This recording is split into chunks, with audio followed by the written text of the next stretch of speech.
থাকো। একক কবিতা পাঠ। নমস্কার বন্ধুরা, কবিতাশ্রম আয়োজিত একক কবিতা পাঠে আজকে প্রথমেই আমরা আমাদের এই ডাকে সাড়া দেওয়ার জন্য আমাদের প্রিয় কবি, আটের দশকের বিশিষ্ট কবি রাহুল পুরকায়স্থকে আমাদের পক্ষ থেকে অভিবাদন জানাই, ভালোবাসা জানাই, শ্রদ্ধা জানাই। তবে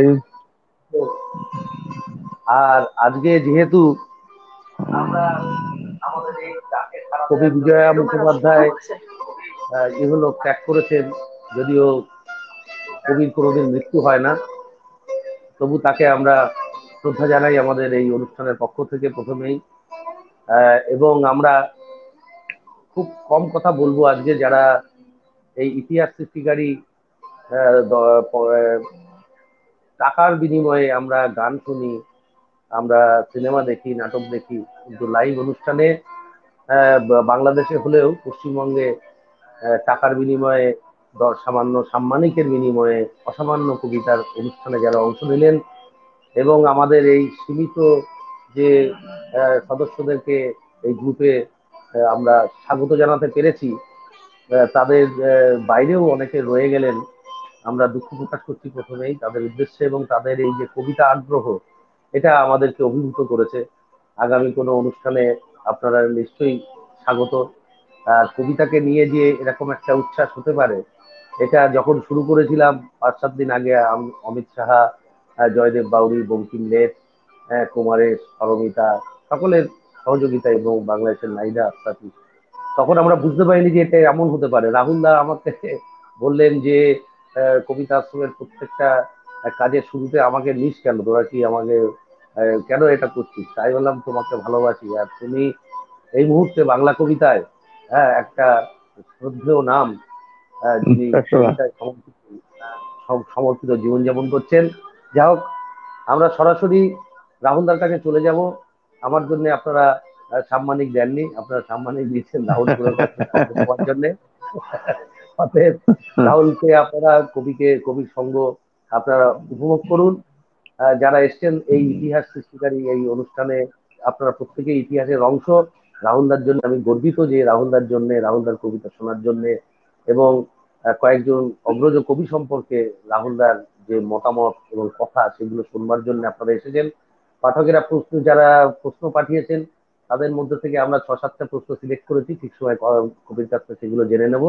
আমরা চলে যাই এবার রাহুলদার কাছে। রাহুলদা তার মতন করে অনুষ্ঠান সাজিয়ে নেবে।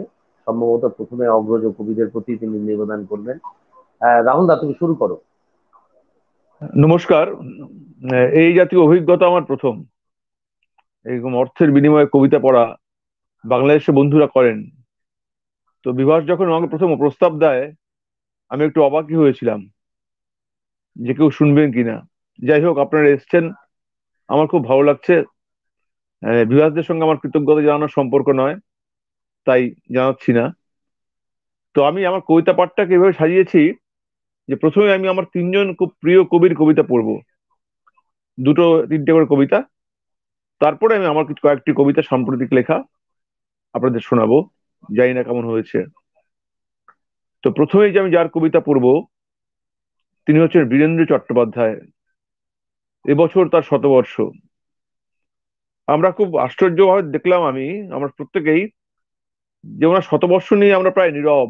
দু একটি ছোটখাটো লিটল ম্যাগাজিন অনুষ্ঠান ছাড়া তেমন কিছু হয়নি। আমাদের এখানে বড় লিটল ম্যাগাজিন মেলা হয়ে গেল, কবিতা উৎসব হয়ে গেল, না, বীরেন্দ্র চট্টোপাধ্যায় কোথাও নেই। অথচ তিনি লিটল ম্যাগাজিনের জন্য প্রাণপাত করেছিলেন। বাংলা কবিতার এক অগ্রগণ্য নাম। আর এখন চারপাশে যে অবস্থা, এখন কেন সর্বক্ষণই তার কবিতার আমরা কখনোই দূরে সরিয়ে রাখতে পারি না। তো আজকে আমি শুরুতেই বীরেন্দ্র চট্টোপাধ্যায়ের তিনটি লেখা পড়বো। প্রথম লেখাটির নাম অন্য মহাশ্বেতা, 1977 লেখা। তোমার কলস ভর্তি জল ছিল, কিন্তু আমি সেই জল স্পর্শও করিনি, কেননা তোমার মুখে মানবীর লাবণ্য ছিল না। আমার মহাশ্বেতা দেবী নয়, তার মুখের অমলতা স্পর্ধায় জ্বলে না, বরং সে করুণায় ম্লান। তুমি সোনার কলস কাঁখে চলে যাও, আমি মাটির কলস ছাড়া পিপাসা জানি না।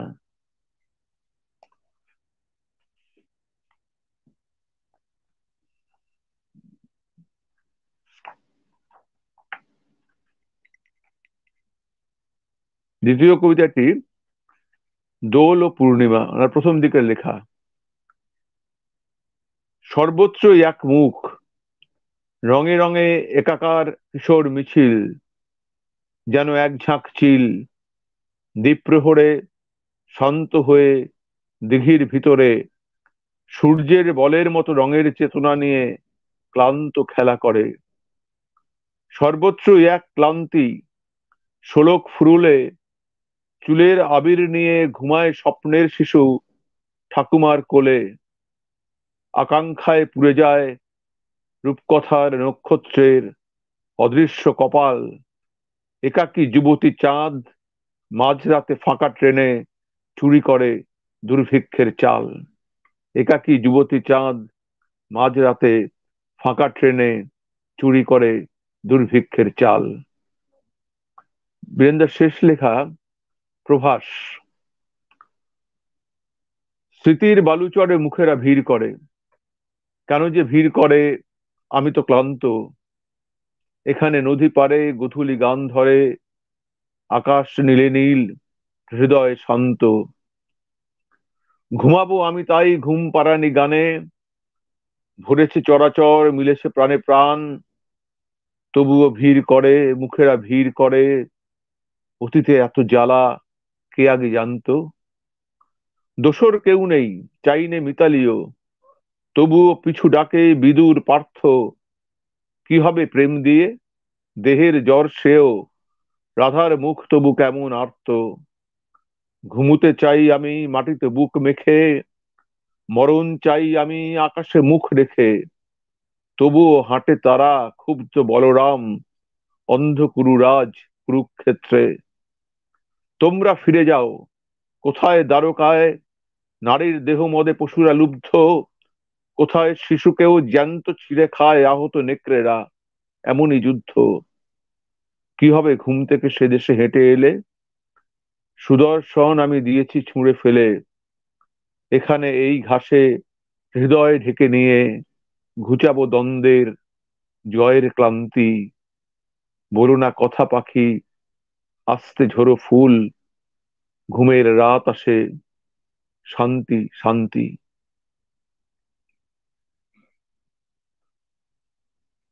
এবার আমি পড়ব শক্তি চট্টোপাধ্যায়ের কবিতা। বলে বাহুল্য উনি আমার খুব প্রিয় কবি। আমি প্রায়ই বলি একটি কথা, যে আমি ঈশ্বর বিশ্বাসী নই, আমি ঈশ্বর দেখিনি, আমি কবিতায় বিশ্বাসী। আমি কবি দেখেছি, যেমন শক্তি চট্টোপাধ্যায়। এবার হয়েছে সন্ধ্যা, সারাদিন ভেঙেছ পাথর পাহাড়ের কোলে। আষাঢ়ের বৃষ্টি শেষ হয়ে গেল শালের জঙ্গলে। তোমারও তো শ্রান্ত হলো মুঠি, অন্যায় হবে না, নাও ছুটি, বিদেশেই চলো। যে কথা বলনি আগে, এবছর সেই কথা বলো। শ্রাবণের মেঘ কি মন্থর, তোমার সর্বাঙ্গ জুড়ে জ্বর। ছলো ছলো, যে কথা বলনি আগে, এবছর সেই কথা বলো। এবার হয়েছে সন্ধ্যা, দিনের ব্যস্ততা গেছে চুকে। নির্বাক মাথাটি পাতি, এলায় পড়িব তব বুকে। কিশলয় সবুজ পারুল, পৃথিবীতে ঘটনার ভুল চিরদিন হবে। এবার সন্ধ্যায় তাকে শুদ্ধ করে নেওয়া কি সম্ভবে? তুমি ভালোবেসেছিলে সব, বিরহে বিখ্যাত অনুভব তিল পরিমাণ। স্মৃতির গুঞ্জন নাকি গান, আমার সর্বাঙ্গ করে ভর। সারাদিন ভেঙেছ পাথর পাহাড়ের কোলে। আষাঢ়ের বৃষ্টি শেষ হয়ে এলো শালের জঙ্গলে। তবু নও ব্যথায় রাতুল, আমার সর্বাংশে হলো ভুল। একে একে শান্তিতে পড়েছি নুয়ে, সকলে বিদ্রুপ ভরে দেখে।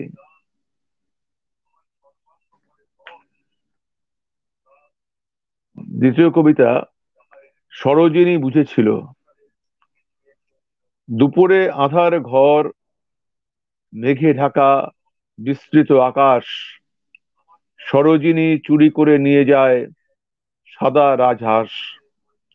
হয়তোবা বৃষ্টি হবে, হয়তো বহিবে হাওয়া বেগে, মুখের অগ্নি কি তবে সরোজিনী ঢেকেছিল মেঘে? মাঠের উপরে সাদা হাঁসগুলি চড়েছিল একা, সরোজ ঘরেই ছিল, শুধু তার চোখ মেলে দেখা এইসব হাঁসেদের। বৃষ্টির সূচনা দেখে নেমে জড়িয়ে গিয়েছে মেয়ে হাসে ফাঁসে কাপড়ের প্রেমে। শুধু চোখ মেলে দেখা এই হাঁস স্পর্শ করা নয়, সরোজিনী বুঝেছিল, শুধু তার বোঝেনি হৃদয়।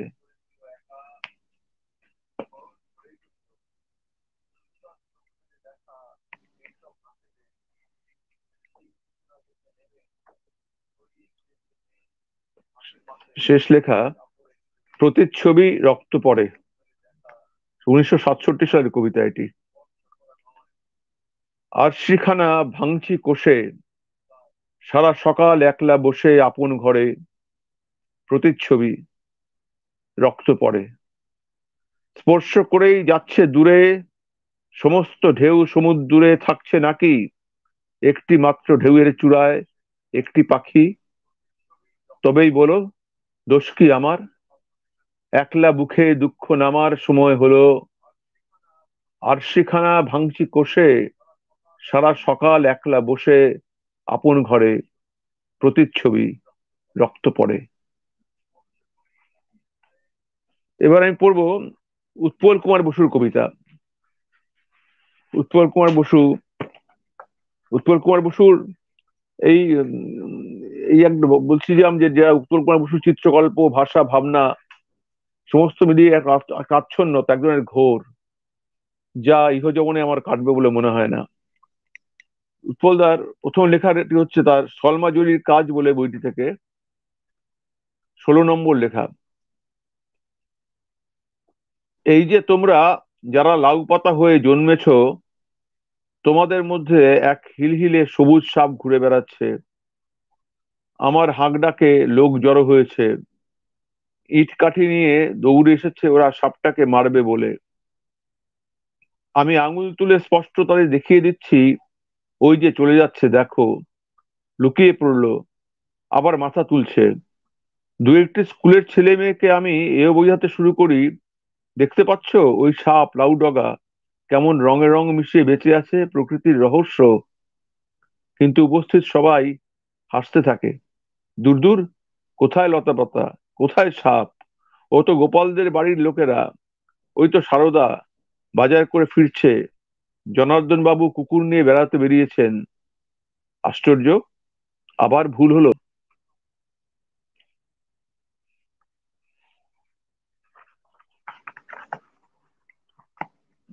পিয়া মনোভাবে ভূমিকার কবিতা স্মরণ। পদ্ম পাতা উল্টে যাচ্ছে জলে, তুমি আমার অধিক কথা বলা, মায়ের মতো নেমেছ পল্ললে, সারা জগৎ তোমার কথাই বলে।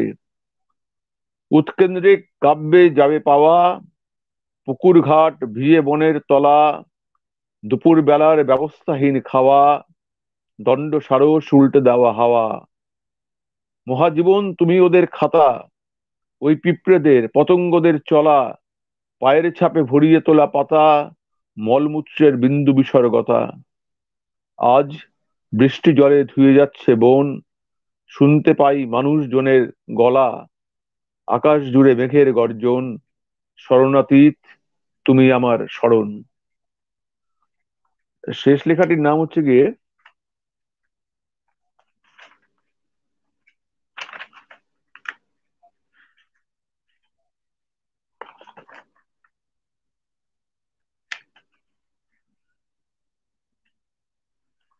দাঙ্গা।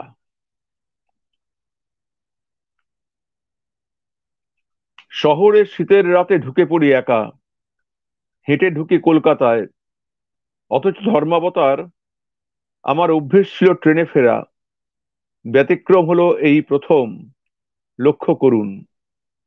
জিনিস বিশেষ কিছু সঙ্গে নেই, ছোট থলি এবং পানের দোকানের পাশ দিয়ে যেতে যেতে শুনলাম নৈশ ইস্তাহার। লক্ষ্য করুন, সেই প্রথম আমি খবর পেলাম, আপনাদের দেশের বিপুল আন্দোলনের খবর পেলাম।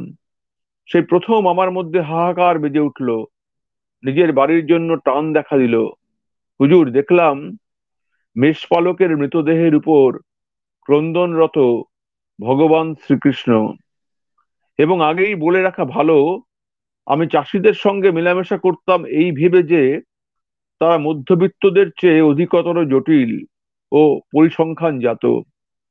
কথা বলো, এই জলছাপ সমেত কয়েকটি চিঠি লেখার কাগজ আমি কুড়িয়ে পেয়েছিলাম, বা ছিল চমৎকার আড়কে ভেজানো ডাক টিকিট। লিখলাম, ইন্দ্রাণী, আমাকে তুমি ফিরে দাও প্রত্যাখ্যাত ছোড়া, অন্ধকার হয়ে আসে, পড়ে আছি আমি আর ধর্মীয় স্ক্রোল। এবং শুনলাম আর্মেনি ঘাটে প্রথম নগর সংকীর্তন, তখন আগুন জ্বলছে এখানে ওখানে। আরো শুনলাম বিশেষ প্রতিনিধির পাঠানো খবর। হুজুর, লক্ষ্য করুন, আমি সেই মানুষ যার করণীয় কিছু নেই, শুধু পাখিদের আহার জোগানো ছাড়া, শুধু সিঁড়ির মার্বেলগুলি সাফ করা ছাড়া অতিরিক্ত কাজ কিছু নেই। ছিল অবশ্য চাষ জমি, কোম্পানি কাগজ, ছিল শহর বন্দরে বেশ তদারকি, ছিল বীরেন বাবুর চিনি কল। কিন্তু আমি দেখলাম গাছ থেকে গাছে, গাছ থেকে খসে পড়ছে পাখি ও পালক, তার ছিঁড়ে ফেলা নীড় আর মৃত সন্তান আর ফেটে যাওয়া ডিম। দেখেছিলাম ইস্তাহার উড়ে আসছে পিছু পিছু।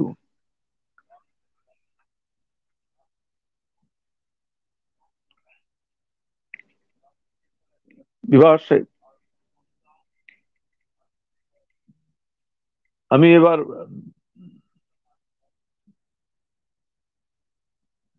এবার আমি আমার কবিতা পড়ি।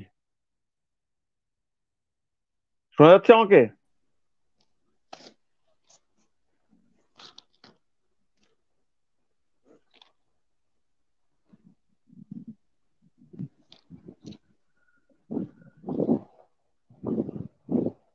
শোনা যাচ্ছে আমাকে?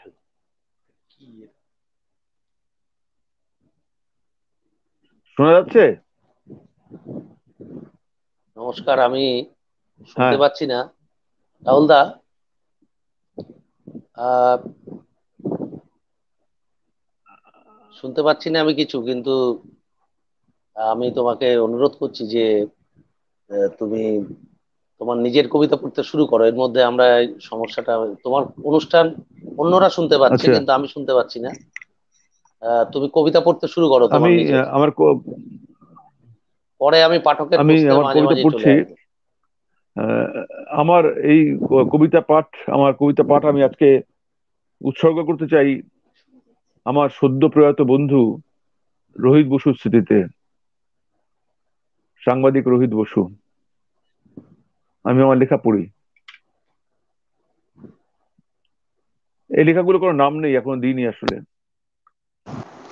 গানের ভিতর দিয়ে একা হেঁটে আসে যে মানুষ, তাকে আমি জানি। সেও অবগাহনের কথা বলে। আদিবাসী শিশুদল পাঠ শেষে ঘরে ফিরে, তার দিকে চায়। তার বুক ভেদ করে কতিপয় পাখি উড়ে যায়। একলা মাঝির নৌকা একা একা ভেসে চলে এপার ওপার। ধান খেতে ঢেউ দোলে, ফড়িংয়েরা ঘরে ফেরে, আর গানের ভিতর দিয়ে সেই লোক গৃহ বাঁধে অবিভক্ত চাঁদের আলোয়। ইমন ভৈরবী জাগে সেই গৃহে, নৃত্য অক্ষয়, অন্ধকারে হাত পাতে অন্ধ ভিখারিও। যতটুকু দিতে চাও, চাঁদ কিংবা পাখি কিংবা নৌকা, তাকে দিও।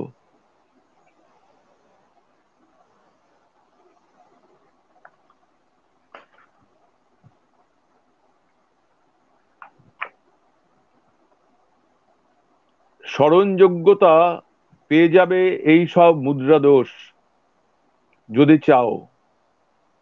তোমাকে বিষাদ ভাবি, মাঝপথে থেমে যাই, জিভার জড়তা হেতু নিজেকে লুকাই কূটাভাসে।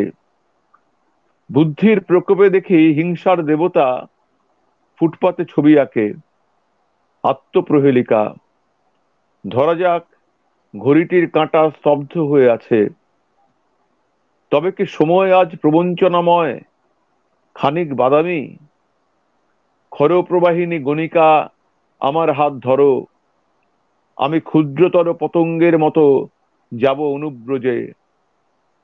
তেজ ক্রমে ক্ষীণস্রোতা, ভ্রান্ত, অনুদিত, ভাষাও অস্থির, ধ্বনি সম্পর্ক রহিত।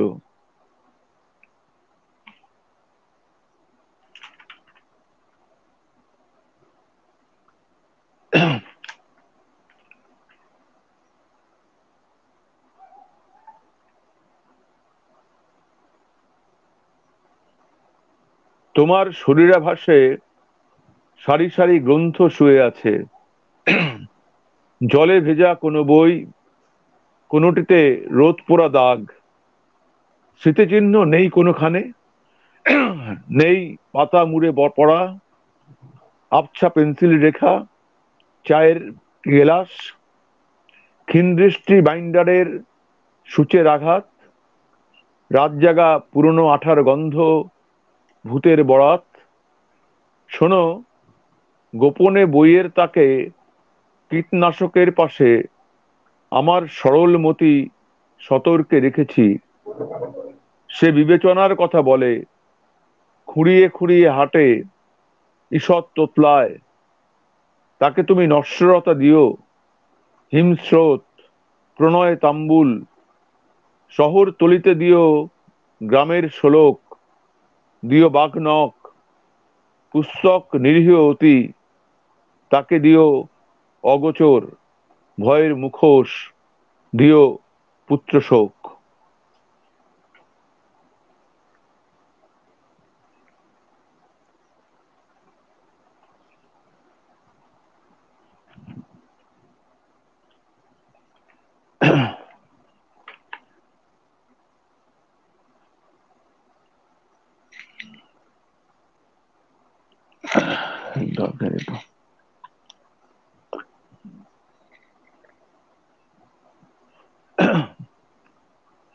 তাকে স্পর্শ করি, বলি, জলমগ্ন পৃথিবীর গান শোনো। ভেলা ভাসে, মুর্দা কুকুর ভাসে হাওয়ায়। এই নিরাকার তোমার বাহন, তোমাকে ফেরাবে কে, আর ধরবেই বা কে এই শূন্যতায়?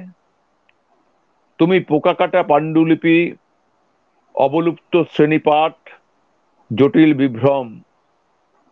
আরোহণ চেনো নাকি, অবরোহণের ক্রম? খঞ্জ পাহাড়ের গায়ে চাঁদ ওঠে, চাঁদের আলোয় দেখো দৌড়।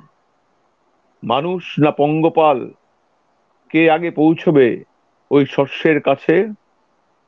শস্য, শস্যবিন্দু, লুপ্ত চন্দ্রগামী। কে বেশি ক্ষুধার্ত, চাঁদ নাকি আমি?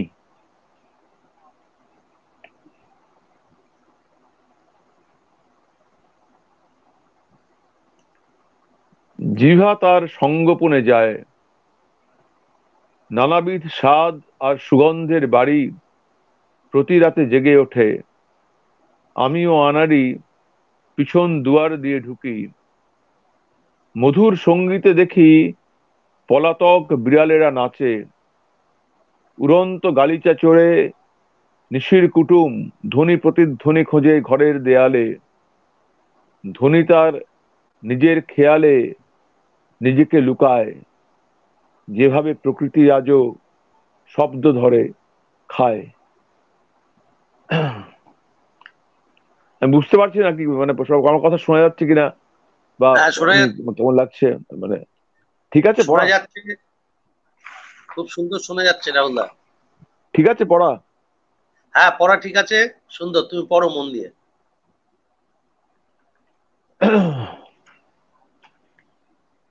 মাঝে মাঝে আমাকে যা কথাবার্তা বলিস একটু, না তো একদম পড়ে গেলে সমস্যা হয়। না, আমি ঠিক সময়ে কথা বলবো, তোমার আর একটু এগিয়ে যাও। পড়ে আছে পাদটিকাটুকু, বাকি ভাষা হারিয়ে গিয়েছে।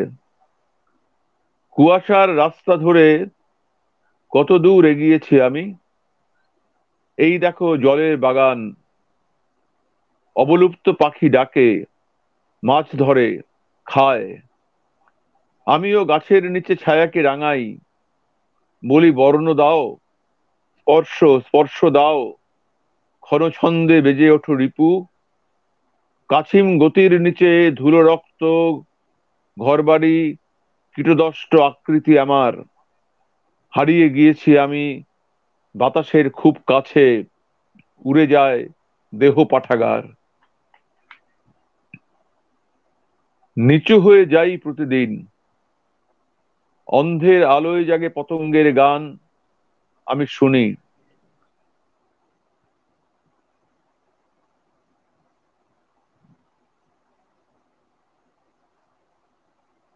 রাহুল দা স্ক্রিন থেকে সরে গেল কেন বুঝতে পারছি না, কোনো সমস্যা হয়েছে কিনা। আমি অমিত শাহর দৃষ্টি আকর্ষণ করছি। আপনারা শুনছেন কবি রাহুল পুরকায়স্থর কবিতা।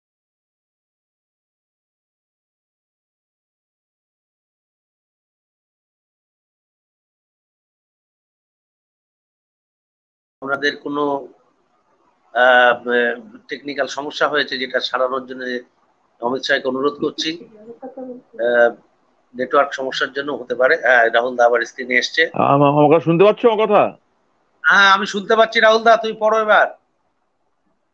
নিচু হয়ে যাই প্রতিদিন, অন্ধের আলোয় জাগে পতঙ্গের গান আমি শুনি। আরো নিচে মহাকাশ, নক্ষত্র সকাল, যদি ডাকো সাড়া দেই। মৃত নগরের কাছে আশ্রয় চাইছি আমি, আমার জামার ছেঁড়া বোতামের ঘরে দেখো পশুলোম, পাখিভস্য, মানুষের অতীত আহার। আহতের চিঠি আসে আহতের কাছে, আমি পড়ি। মনে হয় গ্রীষ্ম বাতাসের অভিপ্রায় আছে কিছু, যা আজও বুঝিনি। বুঝিনি ভঙ্গিমা সব, বর্ণের রহস্য, সবুজ বিবর্ণ পোড়া রহস্যের ঘ্রাণ। আর কত নিচে গেলে কবিতা নাগালে পাবো, বল আসমান।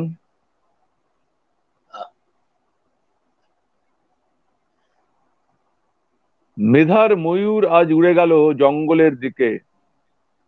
এখন সকাল, নিদ্রাহীন জ্যামিতিও উঠে আসে লেখার টেবিলে, হাই তোলে, ঠোনা মারে বাতাসের গায়ে। আমি হরবোলা, শেষ পৃথিবীর পাখি ধ্বনি, পশু ধ্বনি, মধ্যরাতে ট্রেনের শীতকার ধ্বনি আমার গভীরে খেলা করে। জ্যামিতি শরীর থেকে তুমি হে কিশোরী, চোখ মারো, ঠারে ঠোরে বুঝি তুমি প্রকৃত ছেনাল।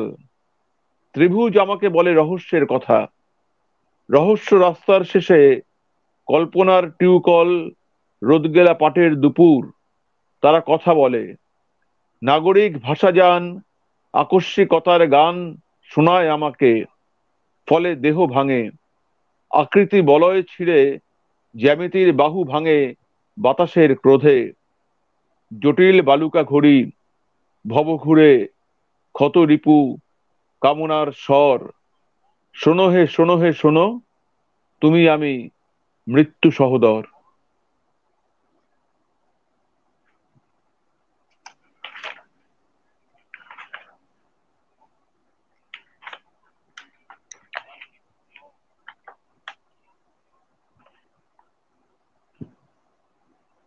এই যে বাড়ি, লাল ছাদ, লাল টালি ছাদ, পেরিয়ে গেলেই এক মরু বাতায়ন, সেইখানে এই আমি হরবোলা শেখাই। তুমি যে আমাকে ডাকো, সেই ডাক পুষ্পভঙ্গি, ভেবেছো কখনো? আমি যে তোমাকে ডাকি, সেই ডাক আলোভঙ্গি, ভেবেছো কখনো? চলো উড়ে যাই সম্বোধনে সম্মোহনে দিগন্ত রাঙাই, ঝরে যায় উল্কা পতনের মতো। পতনের শেষে যা রাত্রির দেশ, উহার প্রবেশ তুমি জানো। স্বরে স্বরে ঢেউ তোলে স্মরণ বিস্মরণ।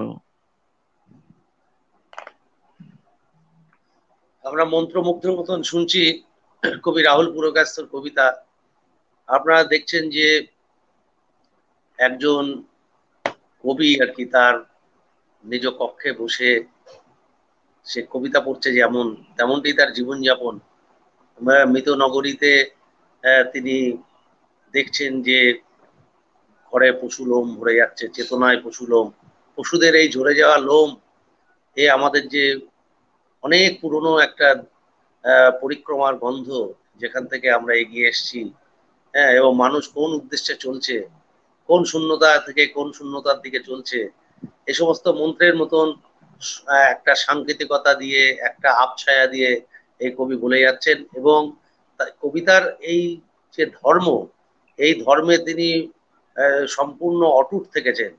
তিনি মিডিয়ায় বড় চাকরি করেছেন, যেখানে সঙ্গে সঙ্গে সংযোগ করতে হয় মানুষের সঙ্গে। সেই যে সংযোগের দ্রুত সংযোগের যে পটুতা, সেই পটুতা পেশাতে তিনি অংশ নিয়েছেন, কিন্তু তিনি তার কবিতাতে কখনোই দ্রুত সংযোগের যে সমস্ত রীতিনীতি বাংলা কবিতায় এখন গ্রাস করেছে, সেই যার মধ্যে থেকে তিনি নিজেকে সরিয়ে রেখেছেন। মাঝে মাঝে মনে হয় আমার, কিছু কবি বন্ধুরাও আলোচনায় বলেন যে রাহুল পুরকায়স্থ আধুনিক কবিতায় ভাষার দিক থেকে সে খানিকটা প্রাচীনপন্থী কিনা, রক্ষণশীল কিনা। আমি এই জায়গা থেকে রাহুল দার সঙ্গে দুই একটা কথা বলে নিই, আবার আমরা রাহুল দার কবিতার কাছে যাব। এবং আজকে অনুষ্ঠানটা যে প্রাইভেট গ্রুপে অল্প কিছু কবিতা প্রেমী, রাহুল প্রেমী মানুষেরা শুনছেন, তাদের কিছু প্রশ্নও এসছে, প্রশ্নগুলো অদ্ভুত। আমি অনেক বিখ্যাত কবিদের প্রশ্ন দেখেছি যে কি শ্যাম্পু মাখেন, হ্যাঁ, কি বাসি বাজান, কি গান শোনেন, হ্যাঁ, সুচিত্রা মিত্র না কাকে ভালো লাগে, ইত্যাদি ইত্যাদি। কিন্তু সে ধরনের প্রশ্ন নয়। সেই বোকা পাঠারা যারা ঘিরে ধরে একটা সই দেন সই দেন, কলকাতা বইমেলে আমি দেখেছিলাম যে গায়ক সুমনকে ঘিরে ধরেছে সবাই সই নেবে বলে। উনি বললেন যে ভাই, এটা বই মেলা, এটা সই মেলা না। সেই সই মেলাই হয়ে গেছে, এবং কবিরা সইয়ের জন্য তারা প্রাণ পণ করে ছুটছেন। সেখানে রাহুল তার নিজের দুর্গ অটুট রেখে তার সাধনা ধর্ম অক্ষত রেখেছেন। এবং আমরা যে কবিদের কথা তিনি বললেন, সেই জায়গা থেকে কয়েকটা কবিতা মনে, কয়েকটা প্রশ্ন আমি একটু বলি। রাহুল দার বন্ধু, বন্ধু, বন্ধুত্ব বয়স হয় না, রাহুল দার বন্ধু চিত্রশিল্পী অলীক দাস এখন অসুস্থ। তিনি মেল করেছেন একজন তার পরিচিত জনকে দিয়ে, একটা প্রশ্ন রাহুল দার উদ্দেশ্যে করেছেন যে কবি বিনয় মজুমদারের সঙ্গে রাহুলের আন্তরিকতা ছিল। কবির উপরে ডকুমেন্টারিও রাহুল দেখিয়েছিলেন তার তখনকার মিডিয়ায়। এই বিনয়ের জীবন নিয়ে, কবিতা নিয়ে সে যেন কিছু বলে। এটা অলীক দাস এই প্রশ্নটি করেছে কবি রাহুলের কাছে। আমরা সেই উত্তরটা এখন শুনে নেব। না, আমি কিছুক্ষণ আগে বললাম না যে আমি কিছু ঈশ্বর দেখিনি, কিছু কবি দেখেছি। তো সেই কবিতার একজন বিনয় মজুমদারও। বিনয় মজুমদারের সঙ্গে আমার বেশ কয়েকবার সাক্ষাৎ হয়েছে, অন্তরঙ্গ সাক্ষাৎই। আমি একবার একটা তথ্যচিত্র করবো বলে কিছুটা এগিয়েছিলাম, হয়নি। আমার অনেক কাজই যেমন অনেকটা এগিয়ে গিয়ে হয় না, তুই ভালো জানিস। তো ঠিক সেভাবে বিনয়দাকে নিয়ে কাজটা হয়নি। কিন্তু বিনয় মজুমদারের কবিতা, একটু আগে একটা কথা বলছিল যে প্রাচীন শব্দ, নতুন শব্দ ইত্যাদি, এলে ঊর্ধ্বে একটা জায়গা আছে, যে জায়গাতে শব্দ কোনো কাজ করে না। একটা অদ্ভুত ধরনের নীরবতা তৈরি হয়, যে নীরবতা আমাকে হাতছানি দেয়। আমার জীবনে বিনয় মজুমদারের কবিতা সেই নীরবতার আশ্রয়, সেই অন্তহীন নীরবতা, টানেল, নীরবতার টানেল। যখন বিনয় মজুমদারের কবিতা পড়ি, তখন মনে হয় এই অন্তহীন নীরবতার টানেলের মধ্যে দিয়ে আমি যাচ্ছি, ওই টানেলই আমার আশ্রয়। আর আর এটা তো এখন পরিষ্কার হয়েও গেছে, সেই অন্তহীন নীরবতা ছাড়া কবিতায় আমি ব্যক্তিগতভাবে মনে করি আমার পাওয়ার কিছু নেই, নেওয়ার কিছু নেই, দেওয়ারও কিছু নেই, এটুকুই। কবিতা সম্পর্কে তুমি যে বিনয় মজুমদারের কবিতা সম্পর্কে একটা অদ্ভুত কথা বললেন যে নীরবতার টানেলের মধ্যে দিয়ে যাচ্ছি। নীরবতার এই যে সুড়ঙ্গ, নীরবতার সুড়ঙ্গ মানুষের চেতনায় কেন জরুরি, মানুষ কেন বিপন্ন, কেন সে নীরবতাকে জড়িয়ে ধরে, কোন বিপন্নতার স্তরে গিয়ে, কোন ভালোবাসার স্তরে গিয়ে। এটা এখানে যারা আপনারা শুনছেন এই অনুষ্ঠানটা প্রত্যেকেই উন্নত মস্তিষ্ক এবং উন্নত চেতনার অধিকারী, না হলে আপনারা কবিতা শুনতে আসতেন না। বিশেষ করে নাসনেওয়ালি কবি নন তো রাহুল পুরকায়স্থ, তার কবিতা অনুধাবন যোগ্য। নাসনেওয়ালি কবিদের কবিতা না শুনে তা আপনারা এখানে এসছেন বলে আমরা ধরে নিচ্ছি, এবং এই আলোচনাটা ওই জন্য আমি একটু চালিয়ে যেতে চাই। ঠিক এই প্রসঙ্গেই পল্লব গঙ্গোপাধ্যায় এবং কুমারেশ তেওয়ারি একটি প্রশ্ন করেছেন। আহ, আহ, কুমারেশ প্রশ্ন করেছেন যে একটি সাক্ষাৎকারে আপনি বলেছেন কবিতার জন্ম হয় শূন্য থেকে এবং শেষ হয় অর্থহীনতায় গিয়ে, যদি বিশদ বলেন এ বিষয়ে। ঠিক এই প্রশ্নটাই পল্লব আর একটু বিস্তৃত করে বলেছে যে কবিতার জন্য কবির বোধের জগতে একটা উদ্দীপক লাগে বলে ধারণা আছে, সেটা বাইরের জগৎ থেকে আসতে পারে অথবা মগ্ন চৈতন্যের গহন থেকে অনিয়ন্ত্রিত উঠে আসতে পারে। আপনি সাক্ষাৎকারে বলেছেন কবিতার সৃষ্টি হয় শূন্যতা থেকে এবং শেষ হয় অর্থহীনতায়। এই মন্তব্য কি উদ্দীপকের প্রয়োজনীয়তা অস্বীকার করে? শূন্যতা এবং অর্থহীনতার তাৎপর্য কবি আমাদেরকে সহজ করে ব্যাখ্যা করলে ভালো হয়। এ না, দুটি আমার বলো আমার বলো। সহজ বলে, সহজ কঠিন ব্যাখ্যা কিছু নয় নয়, এটা সম্পূর্ণ আমার মত প্রথমত। এবং যেটা হচ্ছে যে উদ্দীপকের তো প্রয়োজন হয়, শূন্যতারও উদ্দীপকের প্রয়োজন হয়। এই শূন্যতা সৃষ্টিকারী উদ্দীপক সে প্রচন্ড প্রবল প্রবল হতে পারে থাকে, এটা হয়তো হয়। তো আমি আমার কবিতার রচনা পদ্ধতি তাই, কোনো ঘটনা থেকেও যে এক ধরনের শূন্যতা তৈরি হয়, বিরাট ঘটনা, তার মধ্যে থেকে আমি এক শূন্যতার সন্ধান পাই।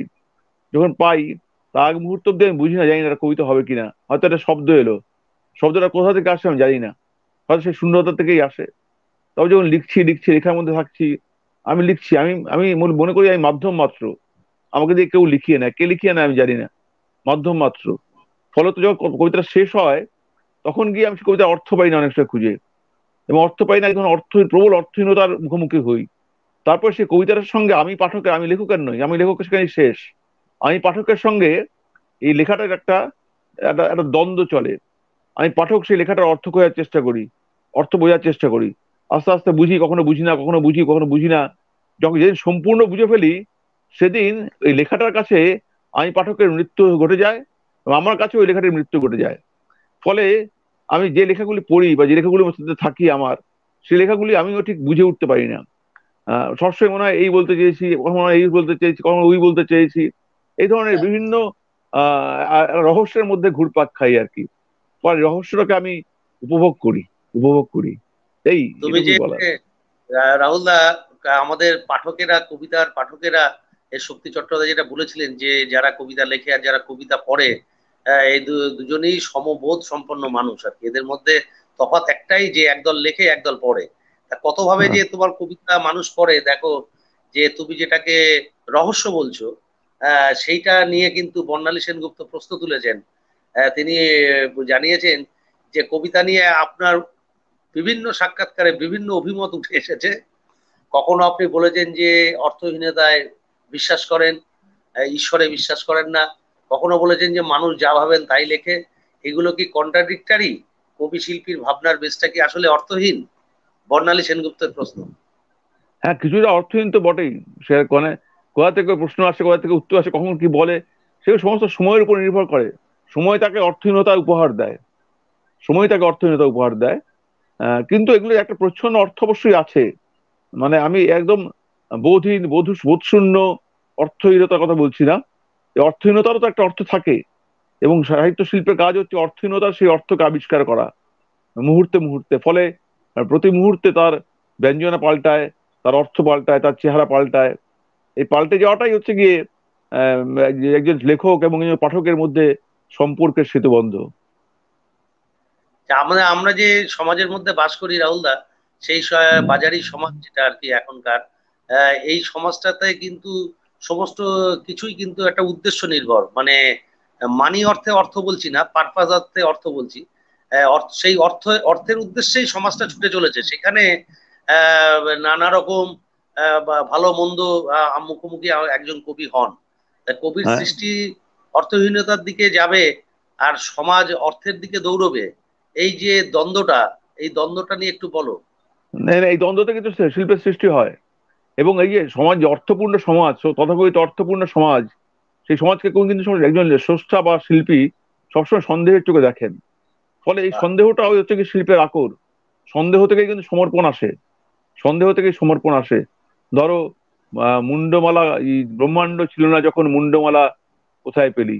হ্যাঁ, কোথায় কি? যে এই যে বাহ, সন্দেহ, এই সন্দেহ থেকে আমি দারুণ সমর্পণে যাচ্ছি। হ্যাঁ, সমর্পণ থেকে প্রেম অপূর্ব। জন্মায়। হ্যাঁ, ফলে এই একটা পুরো অদ্ভুত। পৃথিবীটাই এরকম, পৃথিবীটাই এরকম। আমি ভাই ভাবি আর কি। তুমি ঠিকই ভাবো, তোমার এই ভাবনাটা অনেক গুরুত্বপূর্ণ, সেটা বোঝাই যাচ্ছে পাঠক এত ভাবে জিনিসটা দেখেছে। আচ্ছা, আমি তোমার কবিতা পড়ার মধ্যে যাব, তারপর আবার প্রশ্নে আসবো। শুধু আপাতত শেষ প্রশ্নটা হচ্ছে যে রবীন বণিক আলিপুরদুয়ার থেকে এই প্রশ্নটি মেল করেছে, যে সঙ্গীতের রস এবং কাব্যরসের মধ্যে রসবোধের দিক থেকে বিচার করলে এগিয়ে কোনটি এবং কেন? এ কোনো এটা কোনো উত্তর হয় না। তো হ্যাঁ, মানে দুটোই একসঙ্গে, মানে কখনো একই ব্যাপার, মানে এই রস ব্যাপারটা কোন রস এগিয়ে যায় কোন রস পিছিয়ে যায় কি করে বলবো। সে কখনো কখনো কবিতার রস এগিয়ে যায়, কখনো সঙ্গীতের রস এগিয়ে যায়। রস তো ধাবমান একটি ব্যাপার, এবং রস গড়িয়েই যায়। আমাদের হ্যাঁ, আমার ফলে মতে রবীন বলতে চেয়েছেন যে কবিতায় যে সঙ্গীতের প্রভাব, হ্যাঁ, সাংগীতিকতা, সেইটা নিয়ে হ্যাঁ। বোধহয় বলতে চেয়েছে যে এটা কবিতা থাকা উচিত। কবিতার সঙ্গীতের প্রভাব কবিতাকে আছেই। ছড়ানো দরকার দরকার। না, এটা কোনো কথা, এটা যে যেভাবে লেখেন, যে যেভাবে ভাবেন। এটা ধরো আমি শক্তি চট্টোপাধ্যায়ের কবিতা যদি পড়ি আর কি, ভয়ঙ্কর মনে হয় যে শক্তি চট্টোপাধ্যায়ের কবিতার কোথাও কোথাও ভয়ঙ্কর প্রবলভাবে সঙ্গীত আছে। সঙ্গীত দু একটা শব্দ এদিক ওদিক করে দিলে একটা ভালো গান হয়, দারুণ। আবার কবির সুমনের যখন গান শুনি, তখন মনে হয় দুটো শব্দ এদিক ওদিক করে দিলে একটা কবিতা হয়। কিন্তু বলাই বাহুল্য, শক্তিদা কোনোদিন কবিতা লেখেননি, গান লেখেননি। আর কবি সুমনও কোনোদিন কবিতা লেখেননি। শক্তিদাকেও আমি এটা গীতিকার বলবো না কখনো, এবং কবি সুমনকে আমি কবি বলবো না। হুম, তো মানে এই আর রহস্যটা কি। এটাই যে সুমনের গানের মধ্যে প্রচুর কাব্যগুণ থাকলেও, হ্যাঁ, হ্যাঁ, তিনি উনি কবি নন। জানেন যে উনি ওটা কবিতা বলে দাবি করেন না। না, এবং আমিও শক্তি করি না, কবি নন। চট্টোপাধ্যায় কবিতার মধ্যে অনেক সাংগীতিক উপাদান থাকা সত্ত্বেও তিনি ওটাকে পদ্য বলেন, ওটাকে গান হ্যাঁ, বলেন না। না, হ্যাঁ, একটা সময় অর্থাৎ একটা তারা জানতেন যে একটা আমি সময় ঢেউ, কোনটা করছি। একটা সময় ঢেউ উঠেছিল সুমন দাকে, কবি সুমনকে নিয়ে, যে উনি কবি কবি কবি কবি হিসেবে দেশটির পুরো পত্রিকাতে কবিতা ছাপা হয়েছে না, উনি কবি। তো ধরে বেঁধে কবি বানিয়ে দিতে পারি আমরা। কিন্তু আমার ব্যক্তিগতভাবে মনে হয় যে কবি সুমন একেবারেই কবি নন, এবং শক্তিদাও গীতিকার নন। হ্যাঁ, গীতিকার নন। হ্যাঁ। চমৎকার, খুব সুন্দর। আমরা বন্ধুরা, শ্রদ্ধেয় মানুষরা যারা আছেন, তাদের সবাইকে আমি কিন্তু বন্ধু বলতে পারছি না, বৃহত্তর অর্থে বন্ধু। আমরা আমরা আবার রাহুলদার কবিতায় মগ্ন, চৈতন্যের কবিতায় মগ্ন হই। পড়ো রাহুলদার কিছু কবিতা। লেখা লেখা, ও লেখা ছাপার মাঝখানে একটি ইঁদুর শুয়ে আছে। ইঁদুর বিড়াল খোঁজে, বিড়াল ইঁদুর। যতদূর চোখ যায় মুদ্রণ প্রমাদের মতো নক্ষত্রেরা ওড়ে। প্রিয় কৃতান্ত বাবু, একটিও কাব্যগাথা জীবনে হলো না। রসনা বাড়াই আর টপ টপ বৃষ্টি ঝরে পড়ে। কার বৃষ্টি, কোন নক্ষত্রের, সুব্রত সরকার জানে, আমি তা জানি না।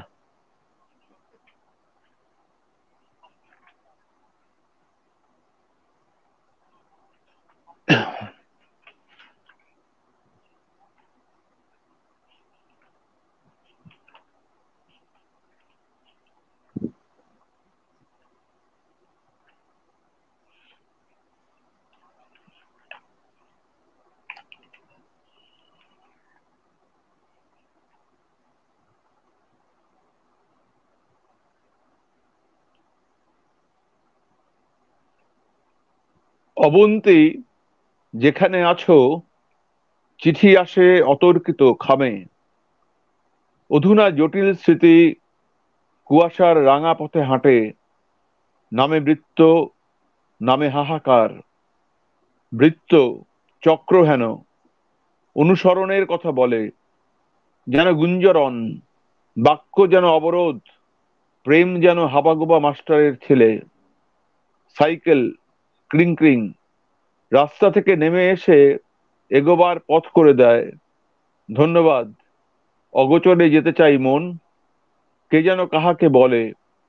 ঘেমে উঠি, কেঁপে উঠি, ক্রিয়াপদে বারবার ঠোকাঠুকি লাগে। বিস্ময় আবহমান, অধিকন্তু ছায়া পথগামী। অবন্তী, যেখানে আছো, স্ফুট তারা বিশ্বরণে জাগে।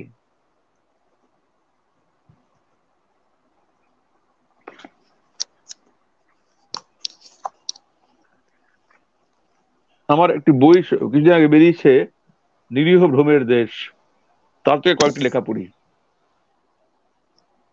পাখি ডাকে, ডাকে পাখি আসমান আসমান, সকালে বিকেলে ডাকে, সন্ধ্যায় ও রাতে ডাকে। ঘরে নেই আসমান, কতবার বলেছি যে তাকে। তবু বোঝে না সে পাখি, ভাঙা জানলায় ডানা ঝাঁচড়ায়, আকাশে আকাশে রণ পায়, দিন গজরায় রাত গজরায়। ঘরের পাগল তাকে বলে চাঁদ ধরে দেবে। চাঁদের কিনারা ঘেঁষে জঙ্গলে শৃগাল ডাকে, আর্তনাদ করে ওঠে রাত্রিরূপ বাসি।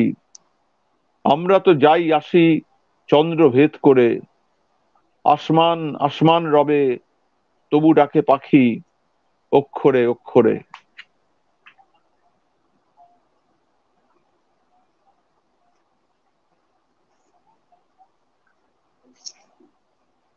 নিভৃতে জেগেছে প্রাণ, বাক্য ব্যবহারে কোথাও কি প্রহেলিকা ছিল? ছিল ক্ষত তেজ খঞ্জ অশ্ব, রিপুর কৌশল। অক্ষর প্রস্তরখণ্ড গড়িয়ে চলেছে, তার পদচিহ্ন ধরে ধরে আমিও চলেছি দেখো অপহৃত চোখে। দেখি শব্দ মেঘ, উল্কাপুঞ্জ, অক্ষরে আসীন। ফিনফিনে আত্মা তার দুই হাতে ধরেছে রমণী, কেঁপেছে বাতাসে রেণু। তমসার পরপারে সুরের কঙ্কাল আজ জোনাকের ছাই হয়ে ওড়ে। আমিও তো মিথ্যা ভাবি, মিথ্যা দেখি, মিথ্যা লিখি প্রতিটি অক্ষরে। খুব সুন্দর।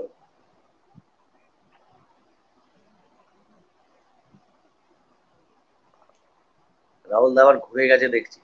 হ্যাঁ হ্যাঁ, ঠিক আছে। আহ, এই যে গহীন গতি, ছায়া ছায়া তারই চাকা দাগ। ঢুলেছে ঘুমের শিশু আধো ঘুমে, তাও মনে পড়ে। জটিল ইশারা থেকে কুড়িয়ে নিয়েছি বায়ুধারা, তারও কিছু কিছু আজ রেখে যাই যদি তোমার শরীরে। বৃষ্টি এসে ধুয়ে যাবে, শীত যাবে, গ্রীষ্মদিনও যাবে পিছু পিছু। অনিদ্রা রোগের শেষে সবুজ পাতারা উড়ে এসে উড়ে যাবে ধীরে। এই যে গহীন গতি, ছায়া ছায়া চাকা দাগ, স্বরচিহ্ন লিখে যাবে তোমার শরীরে। আয়ত বিষের জল, অন্ধকারে পার হই সাঁকো। আমার শরীর থেকে খসে পড়ে শহরের করুণ বন্দিশ।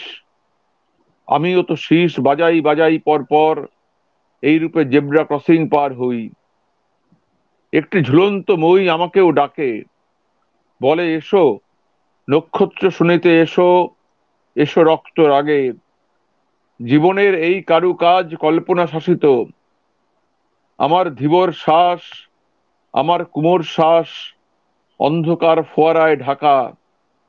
আমার হৃৎপিণ্ড রাখা কাচের গোলকে, অফুরন্ত শোকে আমি স্পর্শ করি তাকে। চোখে চোখে অরিষ্ট বাহিত ক্রীড়া ওঠে নামে, আমিও নাছর নৃত্যে উঠি নামি জমের বাগানে।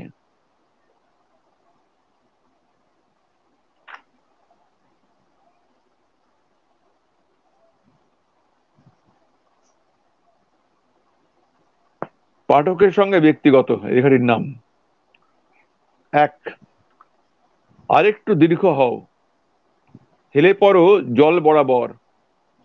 এই যে সুতোর সাঁকো, সাঁকোটি পেরো। আবার নতুন গৃহ, নব নব রন্ধন প্রণালী। ঘ্রাণে ঢোকো, ঝোলে ঝালে অম্বলেও ঢোকো। টের পাও স্মৃতিগন্ধ, স্মৃতির আরক। দুই দণ্ড বসু তার কাছে, দূর হতে গান ভেসে আসে ধীবরের চারণের। বিগত জন্মের ঢেউ, বিগত জন্মের ঢেউ, যার বিগত জন্মের ঢেউ মর্মে এসে লাগে। আরো দীর্ঘ হও, আবারও পেরিয়ে সাঁকো, এসো দেখো, আমার দু চোখে আজও তোমারই দু চোখ শুধু জাগে। দুই, দেখেছি ভ্রমণ দাহ, তুমিও দেখেছো, এই তার পোড়া দাগ ক্ষতের সঙ্গীত। অক্ষরের শিলালিপি কখনো পড়েছো, আমাদের ঘুমোঘোরে বেদনার শীত আছড়ে পড়েছে বন্ধু, তোমার চোখের কোটরে নিজেকে দেখি। বেহালার ছর কেটানে কেটানে বলো, তবে কি শেষের রাস্তাও শিথিল হলো? ছেঁড়া ছেঁড়া স্বর রচনা করেছে বৃক্ষ বিস্ময়ের বনে, উড়েছে বিকল অঙ্গ, উড়ে বিকল অঙ্গ। বোকা কাটা বই পাঠ করি এসো তাও, পড়ি মনে মনে। খঞ্জের ভূগোল আর চন্দ্রভুক মই, বেয়ে বেয়ে শূন্যে উঠি, শূন্য ধরি খাই, শূন্য পরবশ আমি, শূন্যতা বাজাই। তিন, ভেঙে পড়ছি, মনে মনে উঠছি, আকাশও আজ ভয়ের ফানুষ। অপরাহ্নে যে ফুল ফুটেছিল তারই রক্ত ছোপ ঘরে ও উঠোনে। বলছিলাম এত জোরে দৌড়িও না, বলছিলাম সব চটচটেই রক্ত নয়, নিজেকেই, শুধু নিজেকেই ভালোবাসো। সে অশ্রুবিন্দু সন্দেহ করছে পরস্পরকে, দেখো যে কুকুরটি ক্রমে ঝাপসা হয়ে এলো, কে বলতে পারে সেটা কালপুরুষের নয়? কর্পূর প্রমাণ মনীষা, তেজ প্রমাণ বাড়িধারা, উন্মাদ সঙ্গম চায়, তারা সকল লাফিয়ে নামে পানপাত্রে। দিন রাত্রি সমানুপাতিক, জেগে ওঠে অন্ধের দৃষ্টি, ধীবরের সঙ্গীত, বোবার ভাষা, খঞ্জের পাহাড় চূড়া। চারপাশে পাতাল প্রবেশের পিনকোড, বাতাসে মিশে যাওয়ার টুকটাক। ভালোবাসি বলতে ভয় করে।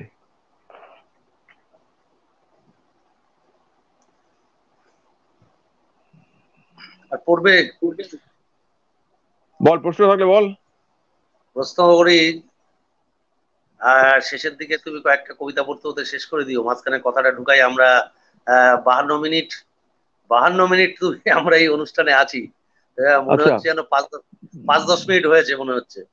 আচ্ছা। আচ্ছা, চন্দ্রিকা বন্দ্যোপাধ্যায় উনি বলেছেন যে জীবন অতিবাহিত করা বেশি কঠিন নাকি একটা কবিতার জন্ম দেওয়া বেশি কঠিন? এ তো দার্শনিক প্রশ্ন। সুগল্প থাকলে ভালো বলতে পারতো। তো আমার মনে হয় দুটোই সমান কঠিন, দুটোই সমান কঠিন। কবিতা বেঁচে কবিতা মানে কি করে শিল্পীর কাছে তার শিল্পটা কি জীবন থেকে আলাদা? না, একটা অঙ্গাঙ্গি জড়িয়ে, প্রায় দুটোই অঙ্গাঙ্গি কঠিন, জড়িয়ে। মানে দুটো জড়িয়ে। মানে জীবন ছাড়া তো শিল্প হতে পারে না, আর হ্যাঁ, শিল্প হ্যাঁ, ছাড়াই বা জীবন হবে কি করে? ঠিকই ঠিকই। উম, সেটা আমরা বুঝতে পারি প্রকৃত কবিদের দেখলে। আচ্ছা, সৌরভ দত্ত একটা প্রশ্ন করেছে, উৎপল কুমার বসুর সালমাজুরির কাজ এবং কহবতীর নাচ আহ, প্রথাগত বাংলা কবিতা চর্চার ক্ষেত্রে এক নতুন মাইলস্টোন, নতুন ফর্ম বা ভাষার আহ, বদলের অনন্য সংযোজন। এই ব্যাপারে তোমার বক্তব্য জানতে চায়। না, আমার বক্তব্য নেই যে, কারণ এই এই এই এই কথাটি প্রত্যেকটি বইয়ের ক্ষেত্রেই খাটে আর কি। প্রত্যেকটি বইয়ের ক্ষেত্রে আলাদা করে দুটি বই নয়। নাইট স্কুল, প্রত্যেকটি বই পুলিশিজ, প্রথম থেকে শেষ অবধি, হাস্যর পথ অবধি, প্রত্যেকটি বইতেই নতুন নতুন ভাষা ভাষা, নতুন নতুন ভাবনা, নতুন ভঙ্গি, এবং প্রত্যেকবারই বাংলা কবিতার প্রচলিত ধারণা তার সামনে এসে ঠক্কর খেয়েছে। তো এটা এই দুটি বই নয়, উৎপলদার প্রত্যেকটি বইয়ের ক্ষেত্রেই, প্রত্যেকটি গ্রন্থের ক্ষেত্রেই এটি মানে প্রযোজ্য। আমি তোমার কবিতা শেষ পর্বের কবিতায় যাওয়ার আগে একটা খুবই সংবেদনশীল একটি কথা তোমার সামনে তুলছি। এটা, এই প্রশ্নটা উস্কে দিয়েছে দিব্যেন্দু ঘোষ। কবি ভারভারা রাওয়ের 80 বছর বয়স, তার মুক্তির দাবি নিয়ে অনেকে মুখর, তাকে নিয়ে যে টানাটানি চলছে।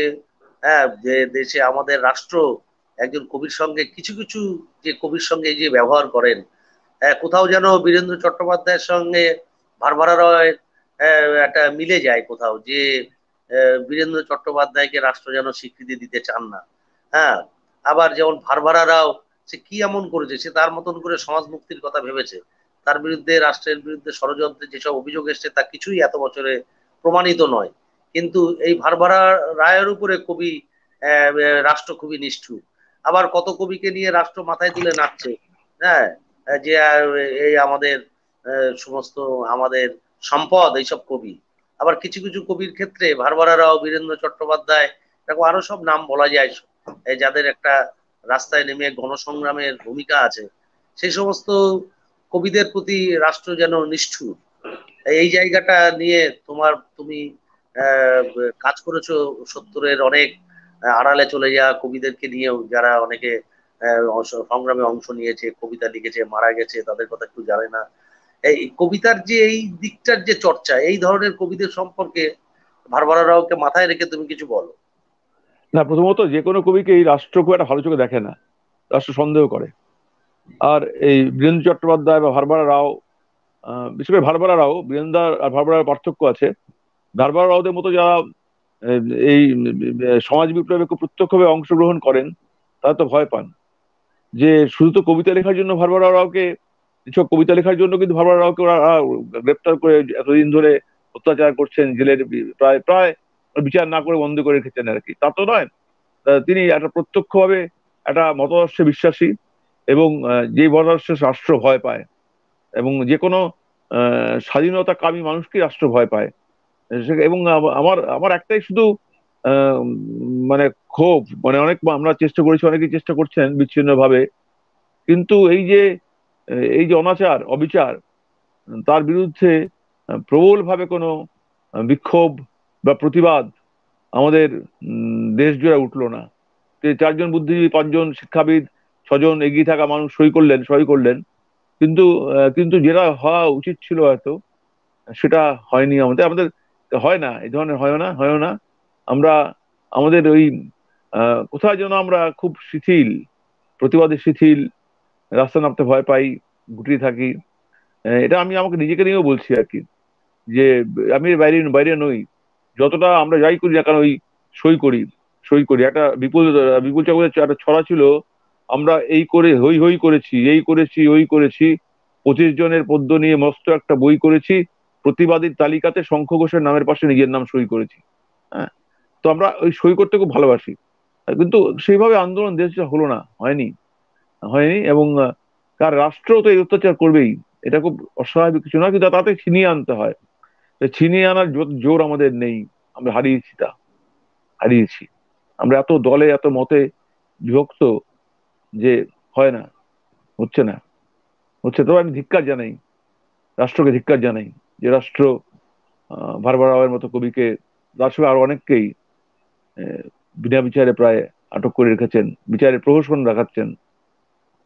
সেটাকে আমি ধিক্কার জানাই। এই মুহূর্তে এই রাহুল পুরোহিত তো অকপট স্বীকারোক্তি আপনারা শুনলেন। এবং তার মতন একজন কবি যদি এই কথা বলেন, যে অপরাধ বোধের কথা বলেন, তা সেখানে আমাদের অপরাধ বোধ অনেক বেশি বাড়ে। বিনা বিচারে যে সমস্ত সংগ্রামী মানুষকে আহ, জেলের ভেতরে রাখা হয়েছে, ওই তার বিরুদ্ধে আমরা ওই এখানে লাইভ অনুষ্ঠানে ধিক্কার জানানো, সই, এর বাইরে তেমন কিছু করতে পারি না বলেই তো রাষ্ট্র এত কিছু করতে পারে। হ্যাঁ, সেইটা, এই সচেতনতা অকপট ভঙ্গিতে আমাদের রাহুল পুরকাশ তো শোনালেন। এবং একদম অনুষ্ঠানের শেষ পর্বে তিনি দুটো তিনটে কবিতা তার মতন করে পড়বেন। আপনাদের অজস্র ধন্যবাদ। এই যে কবি সঙ্গের জন্য আপনারা যে এই, কাতর হয়েছেন, কবি সঙ্গের জন্য যে আপনারা যে আহ, এটাকে ভালোবেসেছেন, এইটা, এই ধারা অব্যাহত থাকলে আমার মনে হয় যে কবিদের একটু শক্তি যদি নিজস্ব বৃদ্ধি হয়, সব কবি নানা রকম মতে পথে লিখুক, তারা যদি একটা জায়গায় কোথাও একটা সমবেত মঞ্চের জায়গাটা মনে মনে তৈরি করতে পারে, তাহলে নিশ্চয়ই এই জায়গাটা আরো শক্তিশালী হয় আমাদের। নতুবা কবিদেরকে বারবারই নিগ্রহের মুখে সামান্য করতে হবে, কি বলেছি, তাদের হয়ে দাঁড়ানোর কেউ তেমন সামান্য থাকবে না। লিখি। আমরা এবার শুনে নেব সময় নেই আর। কিছু কবিতা। আমি আর দু তিনটে কবিতা পড়ি, হ্যাঁ, সময় আছে রে। হ্যাঁ, পড়ো তুমি। উম,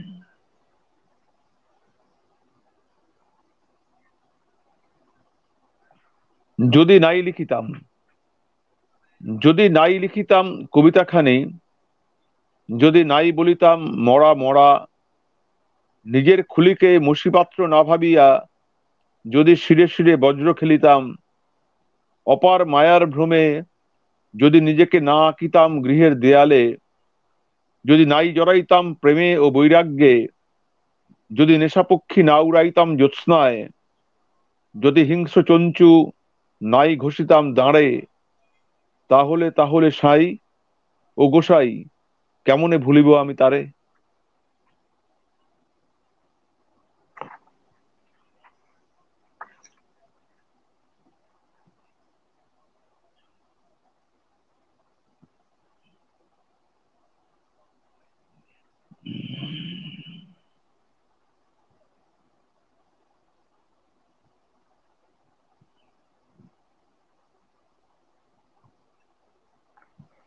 ঘুরে ঘুরে নাচো তুমি বসন্ত বাতাসে, সম্পর্ক ময়ূর তুমি নাচো, সম্পর্ক বিড়াল তুমি নাচো, সম্পর্ক চড়াই তুমি উড়ে উড়ে নাচো, সম্পর্ক শিয়াল তুমি বাজো দোতারা, সম্পর্ক ছুতার তুমি করাত কলের গান গাও, সম্পর্ক সারস ওষ্ঠ বাড়াও দেখি চুম্বন বিরোহীর দিকে, নীল নীল লাল লাল সাদা ও সবুজ রক্ত, সংসারে সংসারে গড়াগড়ি যাও, যাও নৃত্যের তালে তালে, প্রেমের সুসুক তুমি যাও ডানা ভাঙা পক্ষিণীর কাছে, ধীরে ধীরে বসন্ত জাগাও ও ধ্বংস গাড়ির চাকা, জানু ভাঙা প্রজাপতি দিনেও জোনাক জলে দেখো, হাসির ফোয়ারা দেখো, আতশ কাচের নিচে হাপড়ের ওঠানামা দেখো,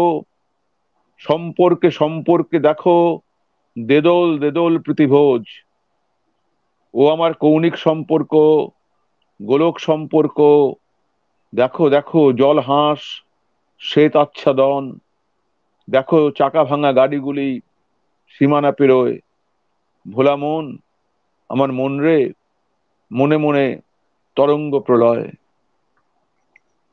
এবার শেষ লেখাটা পড়ি। হ্যাঁ, হ্যাঁ, পড়ো পড়ো, শেষ শেষ লেখা কবিতা, পড়ো। শেষ পড়ো কবিতা তো, এটি। শেষ কবি।